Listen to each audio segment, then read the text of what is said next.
umlisada ahayd iyo abtigii iyo aayadii bas gabadhii la jooga gabadhii sidii u foolnaysay islaanta umlisada waxay tiri gabadhan ma dhali karto waxbaa ka qaldan isbitaal bay u baahan tahay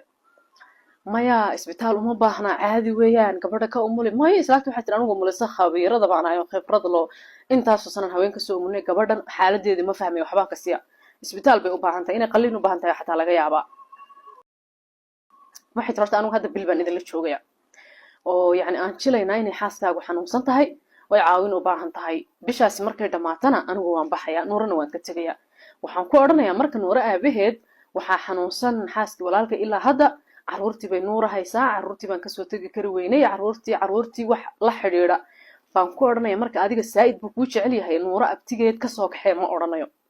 nuura abtigeed marka caruur yar buu haystaa caruurtiisa cunug yar waxa u weyn 12 sano meelahaas jira caruurtiisu waa yar marka waxay tiri caruurtan waa yar waxa ma fahmayaan gabadhan qol hala siiyo cuntadeedana qolka ha loogu geeyo sariirteeda yana ka dulkicinba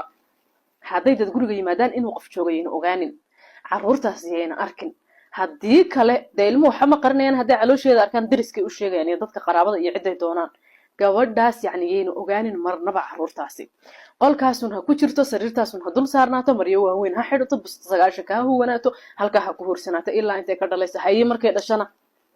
gabadha markay uur leedahay hadiiba la qariyo ilmuhu siduu u qarsoon hadhow ilmo dhan baa dhalanayo ooyayo ruux dhan bini aadana dee saan u qarinaynaa waxay tiri gabadha markay saas u foolato islaamaha umulisooyinka ugu yeedha xilli haweeno ilmuhu hurdaan hadday tahayna dee waa khayr haddii kalena ilmaha ama dariska u geeya ama qaraabada u geeya ama meel un geeya mid idinka mid ha kaxay meelaha carruurta ku ciyaartaa duuraba ha geeyo midka kalena gabadhan ha ugu yeedho umuliso guriga kaga umuliya ilmuhu markuu sidaas u dhasho waxay tiri tuura ama masjid hortiisa dhiga ama meelaha carruurta lagu koriyo orfanajyada hortooda ku tuura